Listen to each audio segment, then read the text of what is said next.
আমার আল্লাহ বলেন, ইয়া রাসূলুল্লাহ, ইয়া হাবিবাল্লাহ, আপনি আপনার উম্মতদেরকে বলে দেন, লা আসআলুকুম আলাইহি আজরান, আমি তোমাদের কাছে কোনো কিছুই চাই না।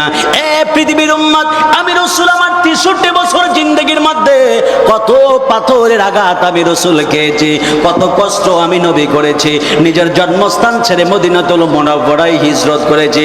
আমি রাসূল যখন আরবের জমিনের মধ্যে সিজদার জন্য মাথাটা জমিনের মধ্যে লুটাইয়া দিতাম, আরবের কাফের রাইসা মরা উটের পচা নারী বুড়িগুলো আমার কাঁধের মধ্যে দিয়ে দিত।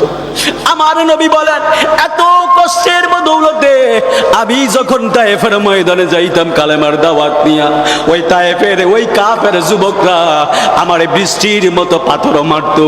পাথর মারতে মারতে আমার পিঠ মোবারক একবারে জাজরা বাড়াইছে, রক্ত মোবারক পড়তে পড়তে পড়তে পড়তে ওই তায়েফের ময়দানটা একবারে লালে লালো হয়ে গেছে।